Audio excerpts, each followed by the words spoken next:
Me diz uma coisa, você tem percebido esses dias mesmo, como a gente está sentindo aí, mais quentes? Com o passar dos anos, a impressão que dá é essa, né? Uma pesquisa ouviu mais de 2.000 pessoas em todos os estados brasileiros e apontou que a população tem se preocupado mais com as mudanças climáticas. Os entrevistados nessa pesquisa, aqui no sul do país, relataram que, além do calor extremo, perceberam chuvas mais intensas e alagamentos. Especialistas dizem que isso não é só uma percepção, é uma realidade. E tem explicação para isso. Nós vamos ver agora na reportagem.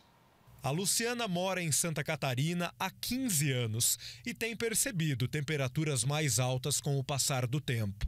É tanto calor que os passeios do pequeno Breno, de 3 anos, neto dela, têm sido assim, sem camiseta. O calor é bem maior nos dias de hoje, quando eu cheguei há 15 anos, que chovia e dava para refrescar. Hoje o calor aumenta quando chove. Uma pesquisa feita pela Confederação Nacional da Indústria mostra que de cada 10 moradores do sul do país, 9 percebem que os dias estão mais quentes. Santa Catarina tem registrado temperatura acima da média neste verão. Noites quentes, dias consecutivos de temperaturas mais altas, né?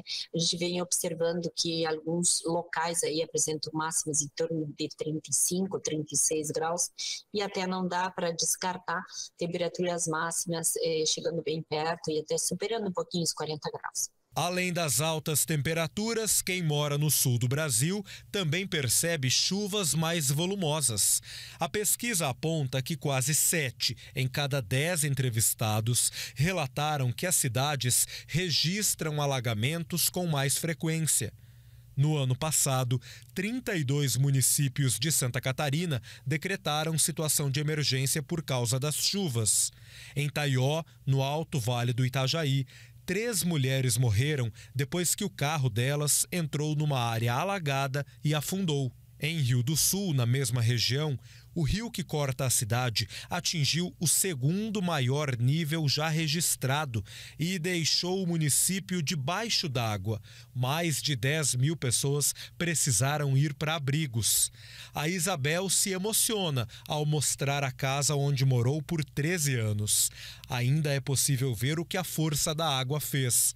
Em novembro do ano passado, ela encontrou a residência desse jeito, com água na metade da parede. A enchente foi tão forte que devastou a parte interna. Vários móveis ficaram destruídos. Meu Deus, o guarda-roupa virou. Aham, quebrou todo. Foi muito triste, foi muito rápido. E quando foi no dia que eu vim abrir a porta, que abaixou, não tinha mais nada, tinha perdido tudo, só saí com a roupa do corpo, a roupa assim, uma bolsinha de roupa para mim e para minha filha, né? Muito calor ou muita chuva. Os extremos climáticos estão cada vez mais perceptíveis no nosso dia a dia. E a população brasileira está mais preocupada com isso. A pesquisa revelou também que 91 em cada 100 entrevistados acreditam que o aquecimento global é um problema grave. Índice maior do que na pesquisa feita em 2022, quando 86 em cada 100 pessoas avaliavam o problema dessa forma. Porque as temperaturas aumentam, a camada de ozônio diminui e daí a temperatura aumenta significativamente, né?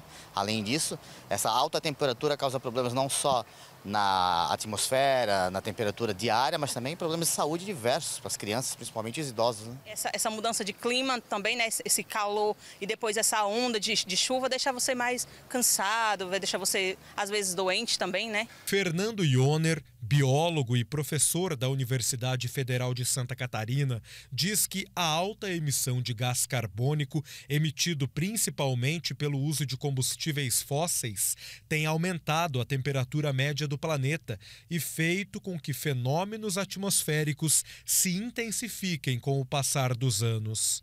Antes, o planeta funcionava de uma forma, né, com correntes oceânicas e atmosféricas, e esses padrões foram se alterando conforme o clima foi aquecendo. Então nós vamos ter anos em que a gente tem um fenômeno que é o El Niño, aquelas chuvas, toda aquela umidade prevista para a Amazônia e que choveria no Pantanal, ela desce para a região sul do Brasil, encontra massas de ar polares, né? E aumenta a quantidade de precipitação, né? Aumenta a pluviosidade da região sul do Brasil. Então, essas chuvas não eram previstas para a região sul.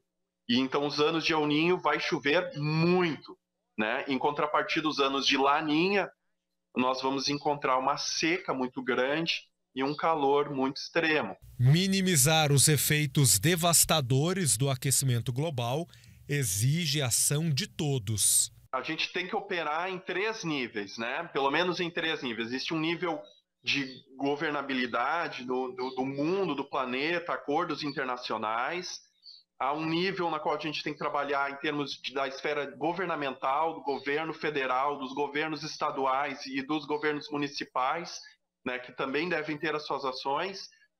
A indústria também deve ter um papel central em proporcionar meios de produção com menos recursos e menores emissões de gás carbônico.